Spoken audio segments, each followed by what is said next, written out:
Welcome to this episode of Cyber Heroes Live, and in today's session we're going to talk all about the importance of supply chain management.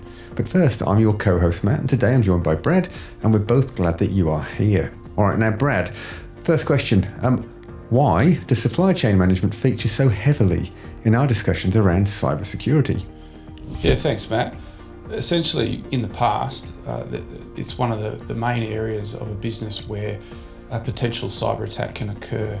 You have interactions with your suppliers, you pay them money, you give them data and information, and there's a potential that if that supplier was to become compromised because they have information about your business, there's the potential that that could then have a flow-on effect to your business when it comes to cybersecurity. So managing your suppliers and managing the risk is really, really important. So what we're going to do in this live is we're going to explore the 5 critical aspects of supply chain management that you can implement, real practical stuff. Brad's got some tools he's going to share with you, but ultimately it's about ensuring a robust and secure information ecosystem. So it's not just about your own systems per se, but also helping to take care of the ecosystem everywhere that your business interacts with. All right, Brad, talk us through the first of the top 5 critical areas that we'd like to think about when we are talking about supply chain management. Yeah, sure, Matt. So essentially, I'd like to discuss the idea of a risk register. So we use risk registers throughout the organisation for anything from safety, cybersecurity being another one. So with a supplier risk register, the whole idea there is to export your suppliers from your accounting system and rank them in order of spend and the type of supplier they are. Normally you can break down suppliers into 3 categories. They're a critical supplier, that is that your business doesn't function without them. They're strategic, they're long-standing suppliers that you have a relationship with and they enhance your business and give you a competitive advantage. And then there's the commodity suppliers. The whole idea of a commodity supplier is something where you order equipment from, or Officeworks is a classic example. You buy your paper and pens and different things like that. The obvious thing is to focus on your critical suppliers and your strategic suppliers depending on the data they have with you. The thing you've got to really ask yourself when it comes to that is what does the supplier do for your business? Do you have a contract with them? Do they have any data protection and security clauses in their contracts? Do they have cyber liability insurance for recovery if there is a breach?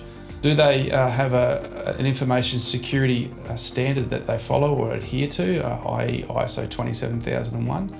Big one, what data do you share with them? And how often are you reviewing that relationship to understand their insurances and the data they have on you and their security practices? And one of the ways you can do that is with a risk register that I spoke about. I'm just going to share one on my screen now. So as you can see here, this is just a standard spreadsheet. Again, you can use any type of format you like. This is the example we've used. And it follows the standard risk, the likelihood and impact based on when you sort of rank these suppliers, what would happen to your business and the likelihood of that supplier having a compromise, what would it do to your business and what would the impacts be? And ranking your suppliers as whether they are a critical supplier and high risk are the ones that you need to manage the most. An example of that is, say, the company that you have your CRM with. A lot of people outsource their CRM now, and that's got a lot of data about your clients and information about you and the dealings of your business and potentially invoicing and things like that.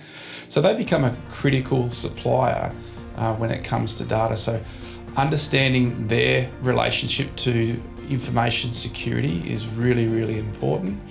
And you can have commodity suppliers, for instance. As you can see in the spreadsheet, I've got one called Brad Linux, but we may use an operating system, but that is critical to our business. We say they're a commodity supplier, but we can flag them as amber. Using the traffic lights approach, red meaning we need to make sure we manage this relationship very professionally and audit them regularly. Amber meaning they're a risk, and then you can have our green, which there's not much risk to the organisation at all. This is just an example. We'll attach this, and I guess we can talk about the top 5 things, Matt, on an ongoing basis, and that's what I wanted to discuss next. Yeah, sure. So the first one, which is supplier assessment and selection, I guess, would it be fair to say that you could use the basis of the risk assessment when making that assessment? Absolutely. So even your current suppliers, if you don't have anything at the moment and you're building this risk register, you're going to build it on your current suppliers. If you find out one of your suppliers is high risk and you feel that's not satisfactory, then looking at other suppliers, and we often do this in our organisation when we're not happy with a product or a service or something like that, putting them through the process with regards to cybersecurity and managing that selection from a security standpoint can be really, really important.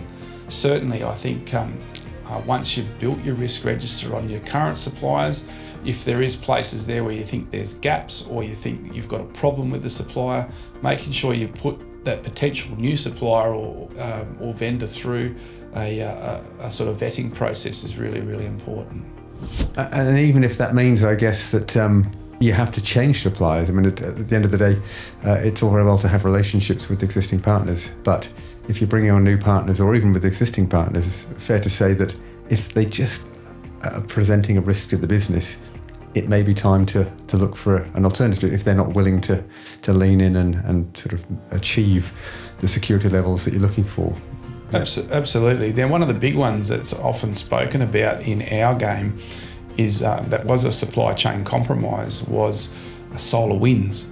So SolarWinds had a contractor, and one of their contractors had insider attack occur, and they were able to gain access to SolarWinds. So what do SolarWinds do? They provide a monitoring and remote access system for thousands of companies around the world.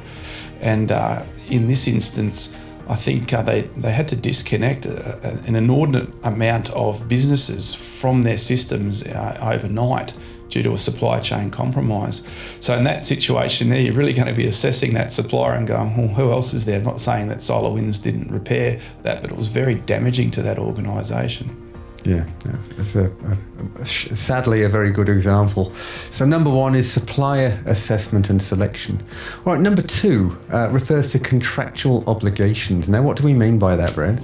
So again, most suppliers will ask you to sign a contract to enter in negotiations with them. They can be bilateral, and you can obviously have a contract or require that they have certain clauses in the contract that you're signing with them with regards to cybersecurity and how they handle and manage the data that you're giving them.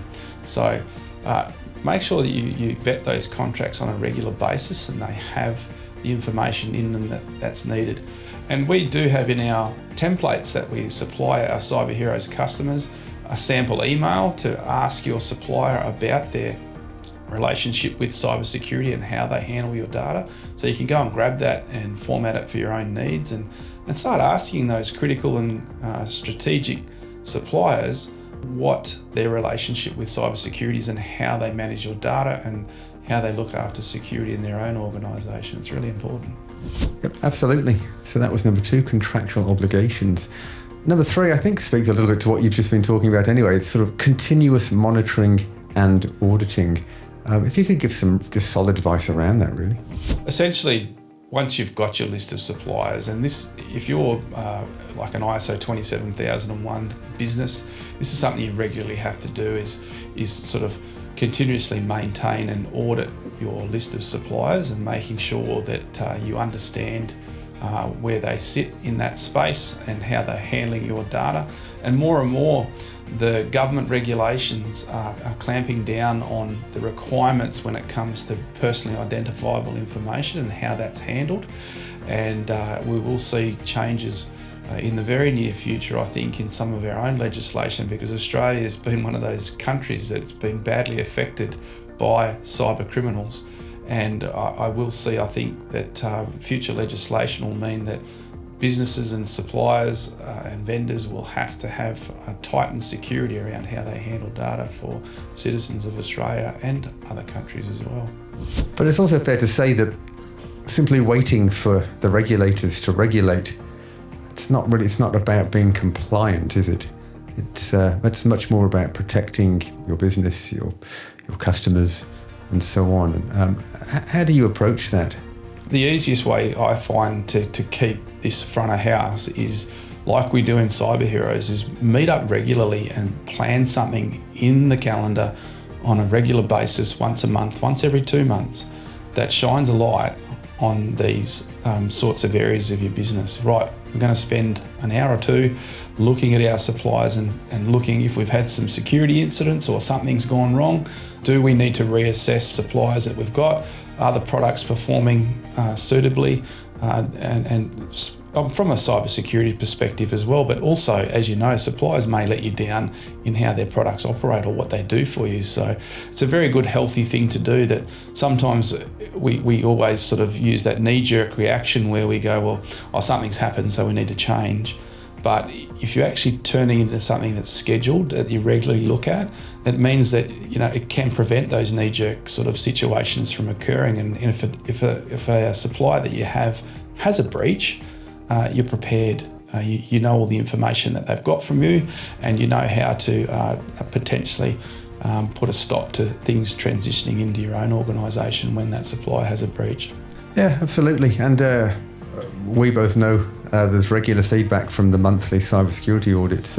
One of the things that clients enjoy with that is it keeps the whole topic on the table. It keeps it current. It keeps it front and centre somehow. Otherwise, the risk is it's not core business and it will just fade away. But for the fact that there's a monthly executive review every 2 months, but a monthly review of all of the systems and so on, lessons learned, etc. So really valuable. So that's number 3. Continuous monitoring and auditing. Now, number 4, despite taking preventative measures and you can do everything right, incidents can still occur, and therefore number 4 focuses on incident response and management. And Brad, if you could just talk to us about that subject, some of the key takeaways. In your business continuity plan, you should have a look at your critical suppliers and work out what you can actually do if an incident was to occur. It's all good to sort of throw your arms up in the air and sit there and lay blame, but having a plan when it comes to a cybersecurity incident, and if from a supplier as well, is a much better option. That gives you a playbook. Incident management is something you should think about when it comes to your suppliers and what you'd do with if they weren't there. Yeah, absolutely. Incident response and management. Number 5 of 5 sounds so simple, but busy world, busy lives. Information sharing and collaboration. What would you like to talk about there, Brad? It comes down to this, like we always talk about zero trust when it comes to our employees or any information. Same with your suppliers. There's the potential there to give your data to suppliers to manage, but you really have to understand what you are giving to them and what that looks like for you as an organisation. And I guess we touched on this with some of the different schemes out there like GDPR and notifiable data breach. And we've seen it so often, the Latitude Finance hack that occurred and the data that they had on people. I just got a letter the other day, and what was that, over a year and a half ago, saying that my data was in the Latitude Finance breach. I guess you've really got to understand what you're sharing with those organisations, and more that's becoming less and less, and it has to be pseudonymised as well. So the data that you're sharing with a different supplier needs to be encrypted at rest, it needs to be pseudonymised, or it needs to have minimal ability to be able to be sort of exploited by a cyber criminal. Yeah, absolutely. As we've talked about, securing supply chain is a critical aspect of ensuring information security in this interconnected business landscape that we all somehow enjoy. But by integrating what we've just talked about and making them sort of standard practices within your organisation, you can strengthen your overall security and protect sensitive information effectively. Now, we are coming up on time, and as you know, we create this content because at some stage everybody on the planet is likely to become a victim of cybercrime, and we don't want you to be one of them. So from Brad and I, thanks as always for investing your time to keep yourself safe online. If you've got any questions around what we've discussed in this live, you know how to get in touch with us. Otherwise, we'll see you next time.